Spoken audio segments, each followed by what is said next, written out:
यदि विद्या दर्पणायते। पंच परमेष्टि भगवान की 1008 श्री महावीर भगवान की, परम पूज्य आचार्य श्री आदि सागर महाराज की, आचार्य श्री महावीर कीर्ति महाराज की, आचार्य श्री विमल सागर महाराज की, आचार्य श्री तपस्वी सम्राट सन्मति सागर महाराज की, आचार्य गुरु सुंदर सागर महाराज की, अहिंसा में विश्व धर्म की, जिनवाणी माता की,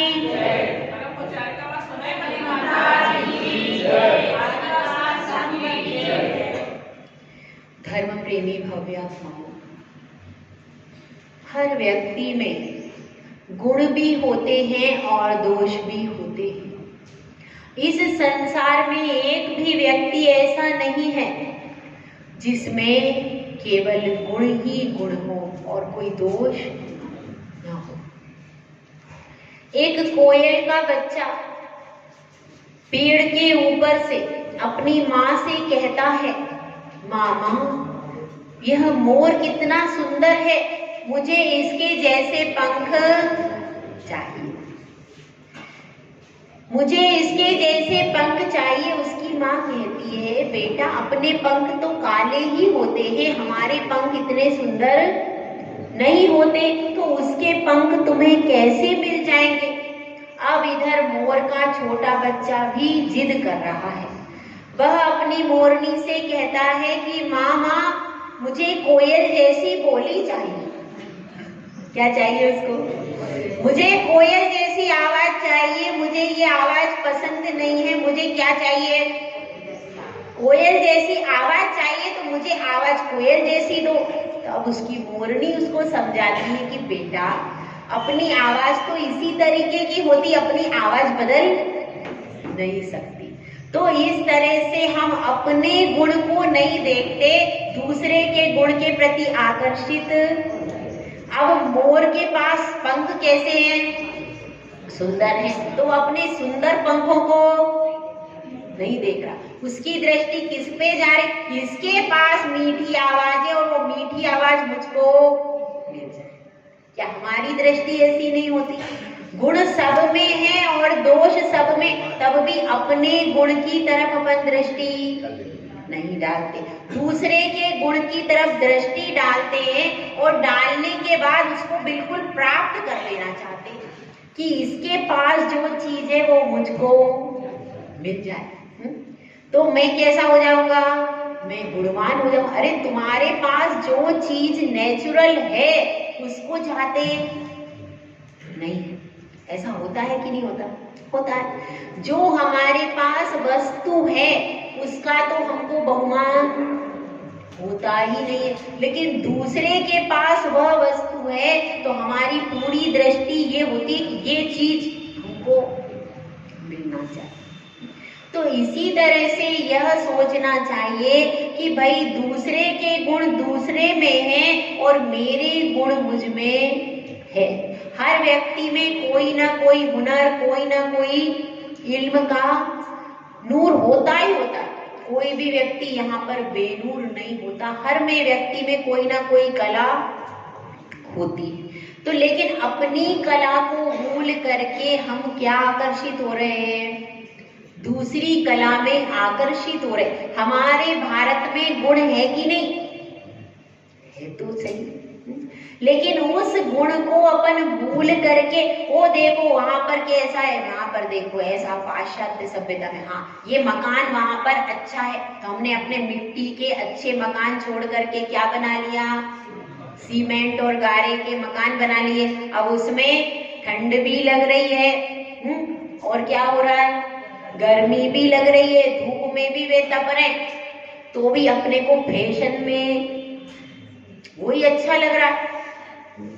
अब हमारा क्या किचन अच्छा था, हम लोग हाथ की घंटी पीटते थे, कुएं का शुद्ध पानी लाते थे, वो हमारा भोजन कैसा बनता था? शुद्ध बनता था। तो अपन ने उसकी सभ्यता नहीं, वहां पे कैसा होता है? वहां पे स्टैंडिंग होता है। अपन ने क्या कर लिया?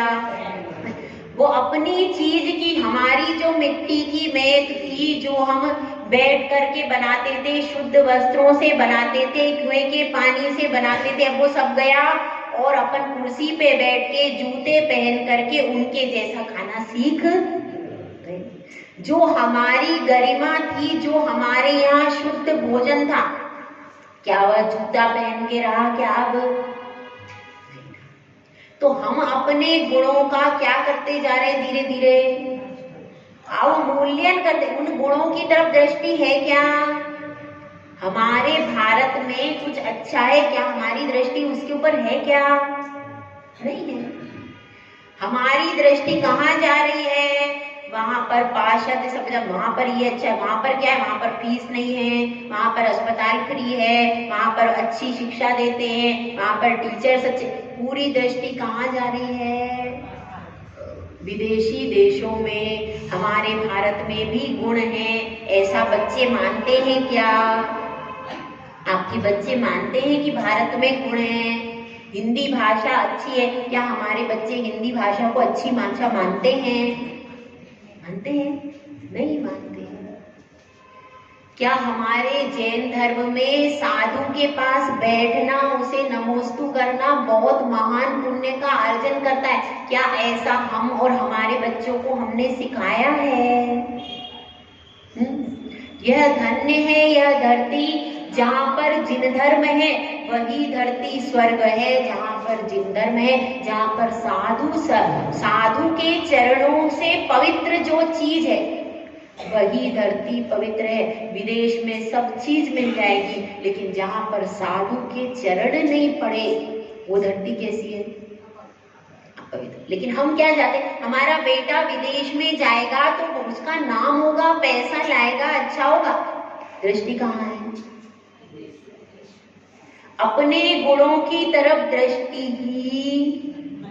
दूसरे के गुण को चाहते और फिर कर भी लेते हैं, उसके जैसा सब कुछ कर लेते हैं, लेकिन भाई जहां पर कोई चीज है ही नहीं, केवल बाहर ऊपरी दिखावा है, अंदर से कोई भी मटेरियल नहीं है। और अपन बाहर की चकाचौंध में भटक जाते। हमारे पास शील रूपी हीरा है अंदर। बाहर से भले ही घर मिट्टी के बने हुए हैं, लेकिन अंदर सीता रूपी शील अंदर बैठा है। उनके यहाँ बाहर के घर जगमग है, अंदर से कुछ भी नहीं, अंदर से गड्ढा है। फिर भी हमको क्या दिख रहा है? वहां पर सब कुछ है, यहाँ पर कुछ। तो यही बात है, हम चाहते हैं कोयल जैसी बोली हो और मोर जैसे पंख भी मिल जाए, लेकिन जैसे वो कोयल के बच्चे को अपनी मीठी आवाज नहीं सुनाई दे रही, मोर के बच्चे को अपने सुंदर पंख दिखाई, उसी तरह की स्थिति किसकी है? हमारी, आपकी। हमारा जिन भी रतन है, बहुत बहुमूल्य रतन है, लेकिन हमको हमारा रतन दिख रहा है क्या? यहाँ पर कितनी समाज है, बहुत बड़ी समाज है, लेकिन सारी समाज को लग रहा है क्या हमारे साधु आए हैं, हमारे लिए हीरा क्या है? हमारे साधु है कि नहीं है? लेकिन सब समाज को लग रहा है क्या? वो बहुमान हो रहा है क्या? इसीलिए इस बात को कहा जाता है कि अपने गुण की तरफ दृष्टि रखना बहुत जरूरी है। अपनी बापन महावीर अष्टक जो स्तोत्र है उसका पद्यानुवाद करके समझने का प्रयास कर रहे हैं। पहले काव्य में पहले एक गुण के बारे में विश्लेषण हो गया, एक गुण के बारे में विश्लेषण हो गया, और आज अपन महावीर भगवान की दूसरी विशेषता के बारे में पढ़ेंगे। कल अपनी पहली विशेषता क्या थी? पतित से पावनता की ओर गए वे, भील से कौन बने? महावीर। ठीक है, तो वह पतित से पावनता की ओर चले, भरत के चक्रवर्ती के पोते बने, उसके बाद फिर से नीचे गिर गए और फिर से ऊपर उठे सेंकी पर्याय में, फिर ऊपर ही ग्राफ उठता रहा। तो ऐसी उनकी जीवन गाथा है जो कि हमको प्रेरणा देती है कि हम भी अगर आज पतित हैं तो हम भी पावन बन सकते। यह उनकी पहली विशेषता। दूसरी विशेषता यह है कि उन्होंने अपनी मौसी परिवार में विशेष कार्य किया। मौसी परिवार, ठीक है, उनके जीवन में जितनी भी घटनाएं आती हैं वो उनके मायके पक्ष से जुड़ी हुई है। उनके ससुराल पक्ष के बारे में जो उनके परिवार थे, सिद्धार्थ राजा के परिवार के बारे में कोई विश्लेषण पढ़ने को नहीं मिलता, लेकिन उनके मायके से जुड़ी हुई मतलब उनके नाना के घर से जुड़ी हुई कई घटनाएं आती हैं। ज्यादातर क्या होता है कि पितृ पक्ष की घटनाएं होती हैं पुराणों में, लेकिन यहाँ पर क्या विशेषता है, उनकी पूरे जीवन में नाना पक्ष जो है उनका, उन्हीं से संबंधित जीवों का वर्णन इतिहास में मिलता है। रानी त्रिशला कौन थी? राजा चेटक की सबसे बड़ी पुत्री थी, जिनका विवाह राजा सिद्धार्थ के साथ में हुआ और वह महावीर भगवान की माता श्री थी। इसके बाद और भी 7 बहनें हुई, तो उन 7 बहनों के बारे में बहुत वर्णन आता है। उनमें ही एक बहन उनकी कौन थी? रानी चेलना। रानी चेलना, ज्येष्ठा, चेलना, मृगावती, चंदना, इन 4 का वर्णन काफी आता है कि नहीं? और इस प्रकार से उनके नानी के पक्ष के जो जीव हैं, उनकी जो बहनें रही हैं, मौसी रही हैं, उन मौसी का पूरा वर्णन अपने शास्त्रों में बढ़िया मिलता है। बाकी इधर उधर का, बाकी उनके परिवार का, सिद्धार्थ राजा के परिवार का वर्णन नहीं मिलता, ठीक है। तो अब अपने को यह देखना है कि उन्होंने इसमें क्या क्या कार्य किया। एक तो उनकी बड़ी मौसी कौन थी? चेलना। तो चेलना के परिवार का भी क्या उनके द्वारा कि राजा श्रेणिक जो थे, उनके समोसरण के मुख्य श्रोता उनके कौन थे? मौसाजी। उनके मौसाजी थे और वह समोसरण में मुख्य श्रोता बनकर के रहे और उस श्रोता के माध्यम से बहुत सारा काम हुआ। तो राजा श्रेणिक श्रोता के रूप में रहे, तो उनकी पहली मौसी का ये काम हो गया। और उसके बाद उन्होंने महावीर भगवान के ही निमित्त से छायिक सम्यक दर्शन प्राप्त किया और तीर्थंकर प्रकृति का बंध भी किया। तो ये उनके मौसाजी परिवार हो गया। उसके बाद क्या हुआ? उसके बाद फिर चंदन बाला, वो भी उनकी कौन थी? मौसी थी। तो चंदन बाला का भी उन्होंने उद्धार किया, क्योंकि उसको भद्रा सेठानी ने बेड़ियों में बांध दिया।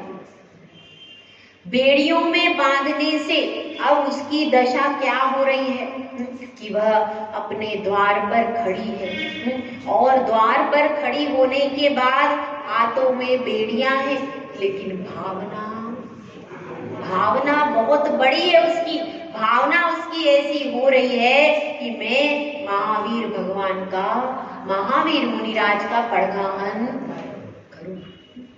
भावनाएं कई बार इतनी प्रबल होती हैं कि बंधन टूट जाते हैं। मानतुंग स्वामी की भावना प्रबल हुई, भक्ति की भावना प्रबल हुई, तो 48 ताले टूट गए, हथकड़ी बेड़ी सब उनकी टूट गई।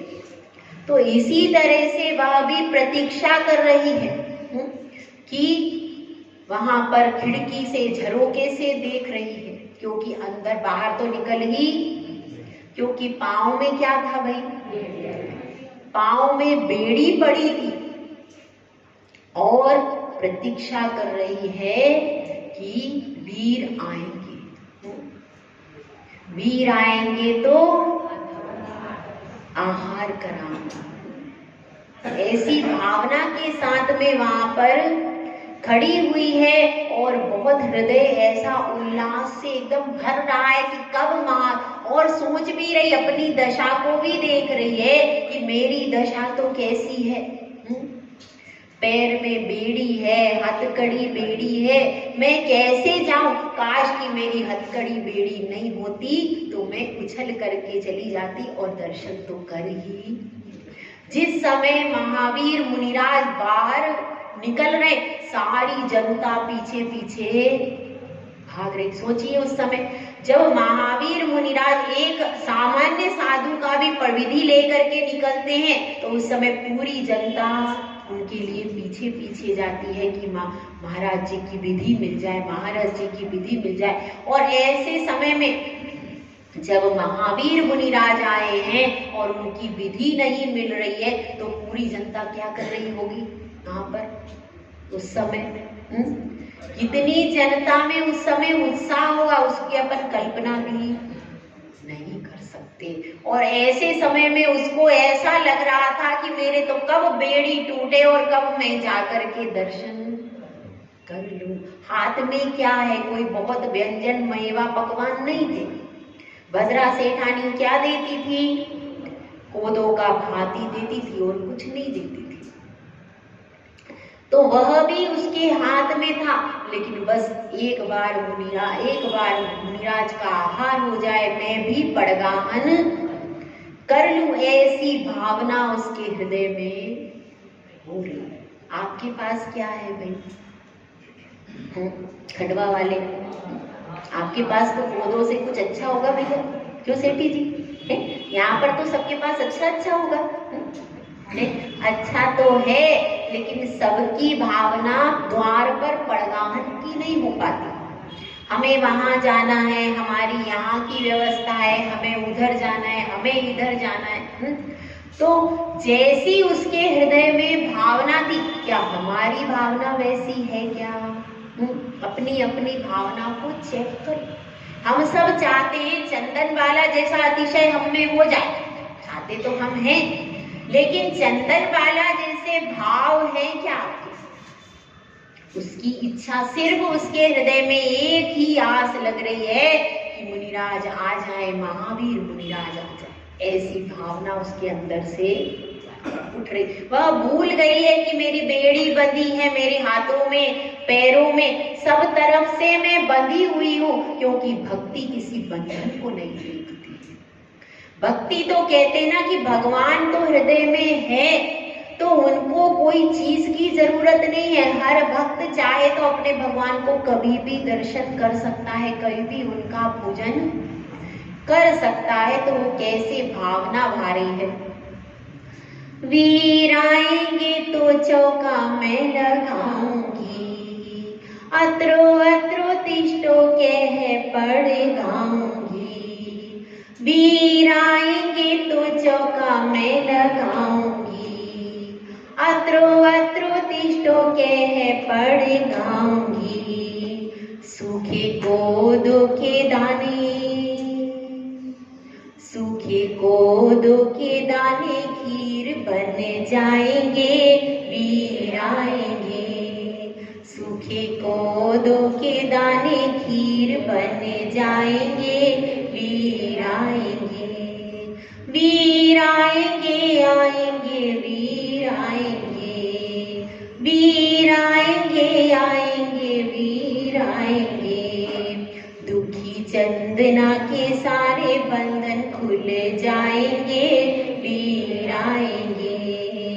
दुखी चंदना के सारे बंधन खुल जाएंगे, वीर आएंगे। इस भावना से हाथ में कोदो लेकर के वो पड़गाहन कर रही है, बुला रही है। और ऐसा है कि आंखों के कोरों से पानी आता है, मगर वो रुक जाती है कि भाई यदि मेरी आंखों में आंसू होंगे तो ये तो अशुभ हो जाएगा, वीर कैसे आएंगे। इसलिए एकदम से अश्रुपात नहीं करती हुई भी वो एकदम से देहली के पार एक कदम है। और तभी महावीर तीर्थंकर की मुनिराज की दृष्टि पड़ती है। और जैसे ही दृष्टि पड़ती है, यही विधि थी उनकी, क्योंकि वे तो अवधि ज्ञानी थे। उन्होंने अवधि ज्ञान से जान लिया होगा कि एक जीव का उद्धार होना अभी इस नगरी में, इस कौशाम्बी नगरी में, जहाँ की रानी कौन थी? जहाँ की रानी थी उसी की सगी बहन रानी मृगावती। किसकी? चंदना की सगी बहन मृगावती, उसकी भी कहानी है शील की विशेष। तो वह रानी मृगावती थी, उसी की सगी बहन उस राज में है और उसी के राज में उसके ऊपर इतना बड़ा संकट आया है। कर्म जब उदय में आता है तो सगा रिश्तेदार पास में है, फिर भी उदय फल दे करके जाता है। अब उसमें मुनिराज आते हैं, उसके सारे बंधन खुल जाते हैं और फिर पौधों के दाने क्या बन जाते हैं, खीर बन जाते हैं और पूरा उसका रूप जैसे पहले था वैसा ही चंदना का सुंदर रूप हो जाता है, सुंदर वस्त्र हो जाते हैं, सब कुछ अतिशय। और उसके बाद वह आहार करा देती है, तब उसको कैसा लगता होगा, कितनी खुशी होती होगी, आप सोच सकते हैं। उसकी अपन कल्पना भी नहीं कर सकते जो खुशी उसको मिली। तो इस तरह से उन्होंने चंदना का भी क्या कर दिया, उद्धार हो गया उनके निमित्त से। और फिर बाद में रानी मृगावती आती है, जब उसको पता चलता है कि भाई जहां पर तीर्थंकर मुनिराज के चरण पड़ जाए वहां पर कौन नहीं आएगा, तो फिर राजा की रानी भी आती है और फिर वो चंदना को गले लगाती है कि तुम्हारे ऊपर इतने संकट और हमको पता भी, और फिर वो महलों में ले जाती। तो इस तरीके की कहानी है। और फिर वो चंदन बाला प्रथम आर्यिका बनने का सौभाग्य भी उसने अर्जित किया। इस प्रकार से उनके नाना पक्ष के परिवार का उन्होंने क्या किया, विशेष रूप से उद्धार उनके निमित्त से। हालांकि जो महावीर मुनिराज है उनको तो कोई प्रयोजन ही नहीं है, वे तो सब श्रावक समान है, लेकिन अचानक ऐसे निमित्त मिल गए कि उनके मौसी पक्ष का उद्धार उनके निमित्त से हो गया। ये उनकी विशेषता है कि नहीं? ठीक है, तो अब अपन काव्य के दूसरे चरण की ओर चलते हैं। पहला चरण अपन ने समझा था सर्वज्ञता की तरफ। अब इसका दूसरा चरण अपन एक बार काव्य का उच्चारण करेंगे। यदि ये चैतन्य मुकुर इव भावाशिदचिता समं भान्ति द्रव्य व्यजनिल संतोत्तरहिता जगत् साक्षी मार्ग प्रकटन परोहानुरिवयो महावीर स्वामी नयन पथगामी भवतु नः। महावीर स्वामी नयन पथगामी भवतु नः। इसमें कहा जा रहा है सर्वज्ञता दो लाइन में ऊपर हो गई। अब नीचे क्या कहा गया है, जगत साक्षी मार्ग प्रकटन परो भानुरिवु। इस संपूर्ण जगत में आप साक्षी भाव से रहे। जगत साक्षी मार्ग, संपूर्ण जगत को आप देख तो रहे हैं, लेकिन किस तरह से, साक्षी भाव से। साक्षी भाव का मतलब क्या होगा, क्या बता रहे भाई, साक्षी भाव का अर्थ क्या है, समानता से। ठीक है, हाँ भाई इधर बताइए साक्षी भाव का अर्थ क्या है। हाँ? बिना राग द्वेष के, ऐसा बताया। हाँ आप बताइए सेठी जी, कुछ बताइए। साक्षी भाव का अर्थ है बिना पक्षपात के। जैसे कि नहीं, समानता अलग चीज हो जाएगी। जैसे कि कोर्ट में एक गवाह होता है, उसने कोई कृत्य होता हुआ देखा है, तो अब वो दोनों पक्षों को नहीं देखता। एक तरफ तो पक्ष कौन सा है, जो कह रहा है कि यह चोरी इस व्यक्ति ने नहीं की। एक तरफ वह पक्ष है जो यह कह रहा है यह चोरी इसी व्यक्ति ने की है। दोनों पक्ष, लेकिन वो जो गवाह होता है उसको ना इस पक्ष से मतलब होता है ना उस पक्ष से। दोनों पक्षों से उसको कोई मतलब नहीं होता। उसको तो वह कहना है जो उसकी आई विटनेस, जो उसकी आंखों ने देखा है, बस उसको इतना ही कहना। इसी प्रकार से जिनेंद्र भगवान ने जो अपने केवल ज्ञान में देखा है वह वही कहते। सामने कौन बैठा है, उसका क्या मंतव्य है, इससे उनको कोई मतलब नहीं। उनके केवल ज्ञान में वस्तु का जैसा स्वरूप झलका उसको एज इट इज प्रस्तुत कर देना है। जिस तरह से गवाह होता है उसी तरह से कौन होते हैं, भगवान। गवाह तो केवल चर्म चक्षुओं से देखा गया कहता है, लेकिन केवल ज्ञानी प्रभु अपने केवल ज्ञान रूपी चक्षु से जैसा देखते हैं उसका वैसा का वैसा हाल कहते। जैसे कि महाभारत की आपने कथा सुनी है, उस महाभारत में संजय आंखों देखा हाल प्रस्तुत करता था। किसके लिए, धृतराष्ट्र के लिए, कि महाभारत में क्या क्या हो रहा है। वह केवल उस हाल को प्रस्तुत करता, उसमें मिलाता नहीं था कि यहाँ पर ये मैं मेरी तरफ से कुछ मिला लूं, नहीं। जैसा होता है उस घटना को एज इट इज प्रस्तुत करना, इसका नाम क्या है, साक्षी। साक्षी रूप से होता है। तो जिसमें साक्ष्य के अभाव में कोई, उसमें जरूरी नहीं है कि आपके पास सबूत कैसा है, कोर्ट में किसकी पैरवी भारी है, कौन करोड़पति है, कौन क्रिमिनल है, इन सब चीजों का कोई उसके लिए मूल्य नहीं होता। सिर्फ उन्होंने जो देखा है अपनी आंखों से उसको प्रस्तुत, उसको क्या कहते हैं, गवाही। गवाही उसी को कहा जाता है, गवाही उसी को कहा जाता है। और गवाहों के बयान के आधार पर फिर क्या हो जाता है, फिर सारे पक्षों को देखने के बाद गवाहों ने क्या बयान दिए ये भी देखता है जज, उसके बाद निर्णय। मतलब सबसे ज्यादा इम्पोर्टेंट क्या होता है, गवाहों के बयान, क्योंकि गवाह निष्पक्ष है। यदि गवाह ने निष्पक्ष बयान दिया है तो उसके आधार पर पूरा केस पलट जाता है। तो इस तरह से यहाँ पर भी भगवान क्या है, जगत साक्षी, पूरे जगत को देख रहे हैं, जान रहे हैं और जान रहे हैं, देख रहे हैं निष्पक्ष होकर के, कोई उसमें पक्ष का आग्रह। जगत साक्षी मार्ग प्रगटन परो भानुरिवयो, एक जगत साक्षी मार्ग है। कौन सा मार्ग है, मोक्ष का मार्ग। उन्होंने मोक्ष का मार्ग जैसा था वैसा ही प्रकट किया है, किसमें, जिनवाणी में।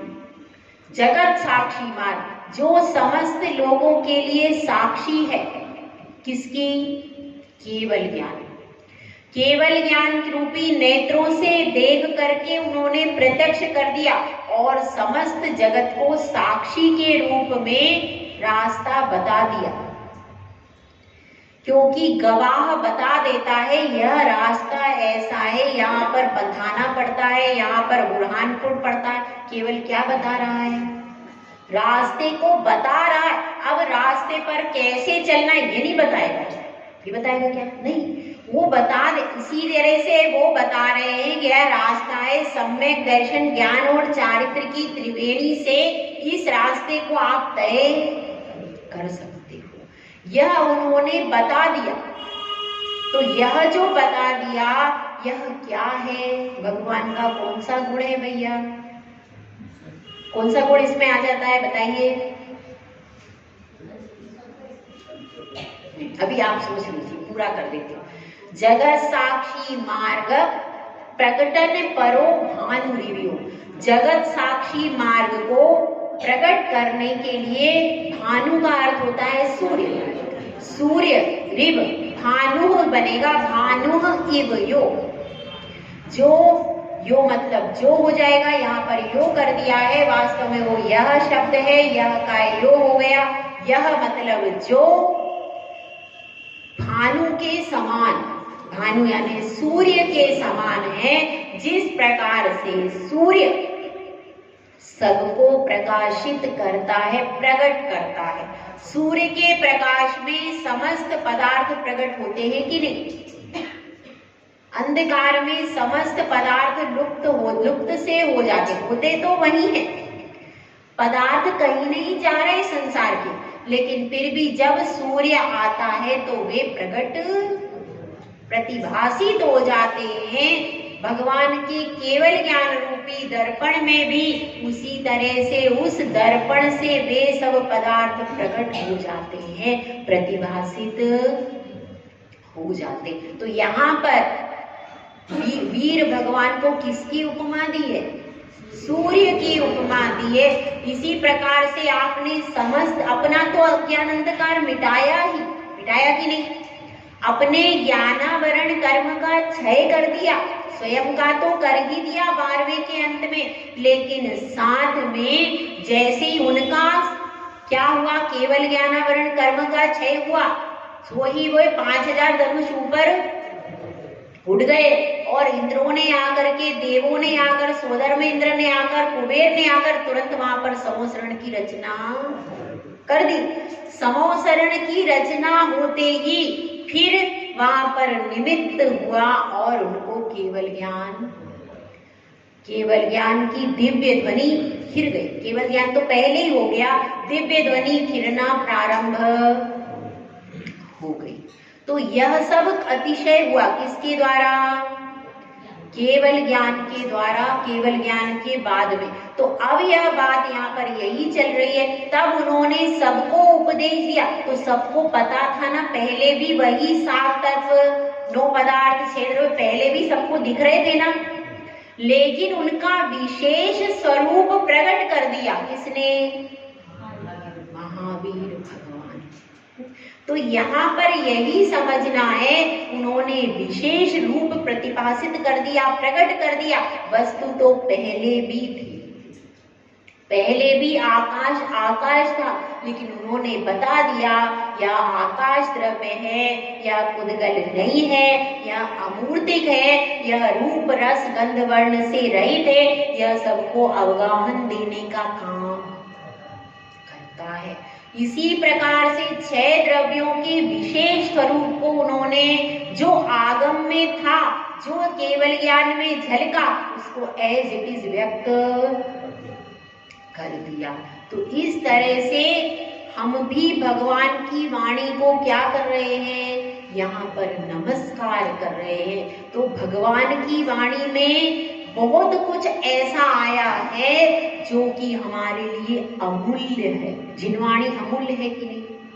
हमारा जिन धर्म अमूल्य है, हमारे निर्गंत साधु अमूल्य है। पूरे विश्व में निर्गंत साधु कहाँ पर मिलते हैं? भारत के अलावा। क्यों भारत के अलावा? क्यों अमेरिका में, कनाडा में, और क्या है, चीन है, जापान है, और सिडनी, और क्या क्या है, दुबई। कहाँ जाते हैं अपने भक्त, अपने बेटे? और कहाँ जाते हैं? कीनिया में भी जाते हैं कोई कौन से, मुझे तो ज्यादा देशों के नाम नहीं आते। तो वहां पर दिगंबर साधु है क्या? तो जिस धरा पर दिगंबर साधु मिलते वो कीमती है या फिर वो धरा कीमती है? कौन सी कीमती है धरा? जहां से 24 तीर्थंकर निर्वाण गए वो धरा, जहां पर 24 तीर्थंकरों का जन्म होता है वो धरा कीमती है कि वो धरा कीमती है जहां पर सिर्फ पैसा है, पुण्य नहीं है? वहां पैसा तो है लेकिन पुण्य अर्जित करने के साधन नहीं। ध्यान रखना।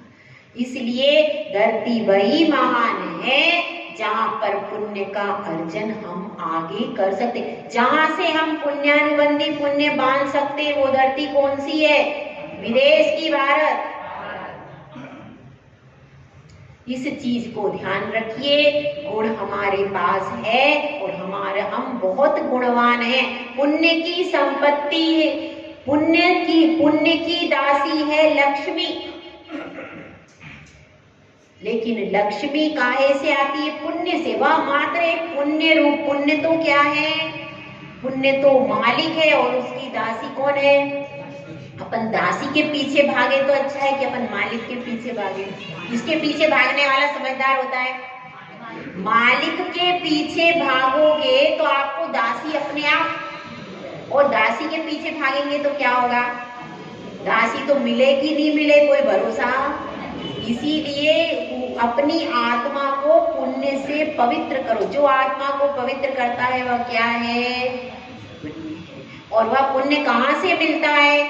पंच परमेष्टि की भक्ति करने से ही पुण्य की प्राप्ति होती है। तो हम सब अपनी आत्मा को पवित्र करें। जय बोलो आचार्य सुंदर सागर महाराज की जय।